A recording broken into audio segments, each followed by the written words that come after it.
Salut à tous ces petits loups, c'est Métos, bienvenue sur la chaîne de Météos 3. Aujourd'hui, nouveau numéro de la construction du Robocop de chez Altaïa. Donc aujourd'hui, ça va être le numéro 18. Donc voici encore un numéro très rapide à monter. Voici les pièces. Donc maintenant, c'est parti pour le montage du numéro 18 avec la découverte du fascicule. C'est parti!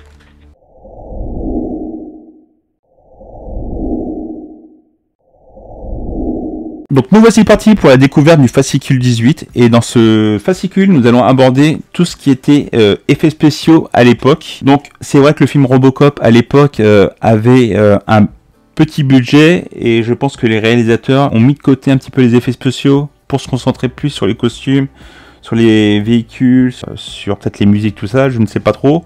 Mais c'est vrai que les effets spéciaux déjà à l'époque c'était du numérique, ont été un petit peu vraiment mis de côté quand on voit la scène où Dick Jones tombe du building après s'être fait tirer dessus par Robocop. Même moi à l'époque quand j'étais petit, pourtant le film m'avait traumatisé, enfin pas traumatisé mais m'avait fait un petit peu peur par certaines scènes. Même moi à l'époque je me suis dit quand le personnage tombe dans le vide, je voyais la tête du personnage, je me disais, même moi à l'époque, voilà, c'était un effet spécial vraiment mal fait. Et aussi par rapport à dans l'une des publicités, quand il y a la famille qui joue au jeu de société, qui a le tapis de jeu qui a une explosion avec une fumée. Même là, ça faisait vraiment effets spéciaux bas de gamme. Donc je comprends d'un côté que l'équipe du tournage ont mis ça un petit peu de côté. Même avec des effets spéciaux pourris, ça a fait un super film. Donc ça c'est tout à leur honneur. Mais on peut aussi mettre en avant les explosions qui étaient quand même super bien travaillées, que ce soit la station-service ou même pendant un moment, ça a l'air de rien, mais tout ce qui est tir avec les armes. Là, ce qu'il faut se dire, c'est que c'était quand même des balles à blanc, mais des fois, les balles utilisées pour les scènes de tir n'étaient pas si simples en fonction.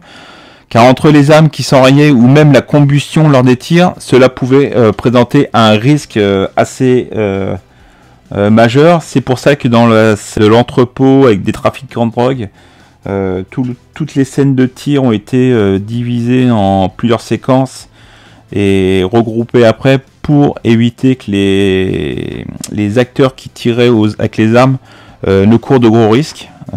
Car même si c'est des balles à blanc, ça peut faire mal si c'est mal utilisé. Donc voilà. Et puis même le travail vraiment remarquable qui a été fait, ça a été pour les maquilleurs.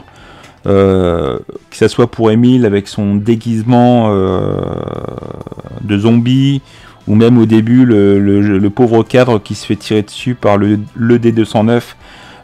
Ça a été des heures de maquillage. Donc même, vous voyez, je peux vous dire que même avec un petit budget, ils ont quand même réussi à faire un très bon boulot. Donc bravo à eux. Donc voilà pour ça. Donc après vous avez comme d'habitude l'inventaire des pièces, le schéma de montage. Donc là vous avez la partie qui sera l'une des parties qui sera à monter dans ce numéro. Donc comme ceci. Voilà. Et après, comme d'habitude, vous avez les petits reportages sur la robotique, robotisation, tout ça, la biométrie. Donc, je vous laisserai découvrir tous ces petits reportages. Et puis, maintenant, c'est parti pour l'inventaire des pièces.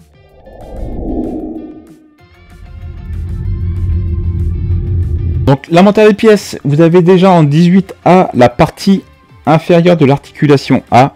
Donc ceci est une pièce en plastique, tout comme la pièce 18B qui est la partie inférieure de l'articulation B. En 18C, vous avez l'engrenage de l'articulation qui est aussi en plastique. En 18D, vous avez le fameux petit ressort. En 18E, vous avez la seule pièce en métal vous avez la seule pièce en métal de ce numéro. Non. Donc là en 18 non. Putain.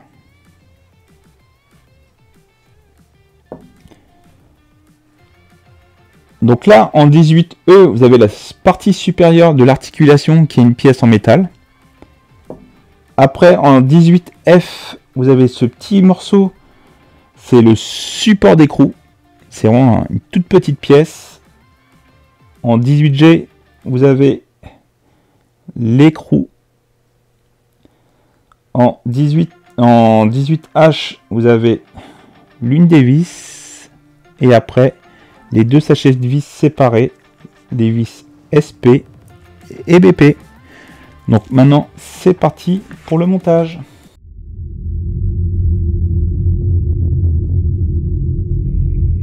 Donc là, vous prenez votre pièce, la 18B. Donc pour faire la différence entre la 18B et la 18A, la 18B, c'est celle où il y a l'empreinte de l'écrou qui est là. Donc c'est celle-là qu'il faut que vous preniez. Et vous prenez l'écrou 18G. Donc comme vous en doutez, il faut mettre l'écrou dans son emplacement pour l'encastrer. Ensuite, vous prenez votre pièce 18F. Vous avez sur la pièce 18F deux petits trous.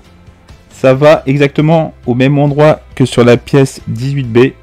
Donc vous mettez votre pièce comme ça. Donc là, désolé, à la caméra, ça se voit pas trop. J'espère que vous pourrez voir. Donc vous la mettez comme ça. Et ensuite, vous mettez des vis SP. Donc voilà. Donc ensuite, après, vous prenez votre pièce, la 18A, qui est ici. Vous mettez votre ressort, le ressort 18D, ici. Ainsi que la pièce 18C. Donc vous mettez dans le sens comme ça. Comme vous pouvez voir, il y a l'emplacement pour entrer la petite baguette, comme ça. Vous enfoncez. Donc ensuite, vous prenez votre pièce, la 18E, et la pièce, la 18A.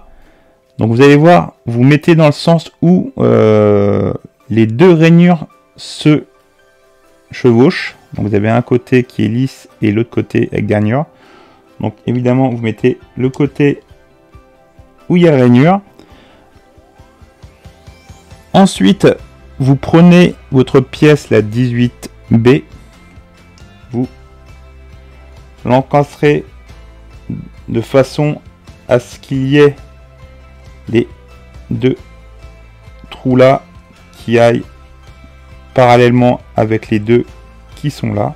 Donc vous mettez votre pièce comme ça en le serrant le plus possible, et ensuite vous allez mettre des vis ici et ici, des vis BP.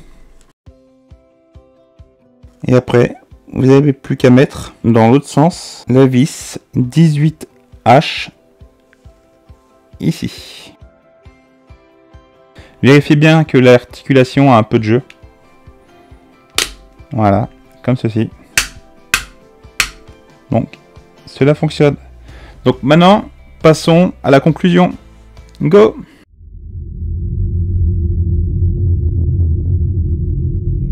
Donc voilà les petits loups, c'est la fin de ce numéro 18 de la collection du Robocop de chez Altaïa. Donc voici la petite pièce qui avait à monter dans ce numéro. Pas grand chose à dire, mis à part le fait que là, niveau articulation, c'est vraiment du costaud, c'est pas de la gnognotte. Donc je pense qu'avec des articulations comme ça, nous pourrons faire à la figurine du Robocop de belles positions. Et je pense que là, ça tiendra. Il n'y a pas de problème là-dessus. Donc j'ai hâte de voir la suite des numéros. Donc je vous dis à la prochaine pour la construction du numéro 19 du Robocop. Ciao les petits loups.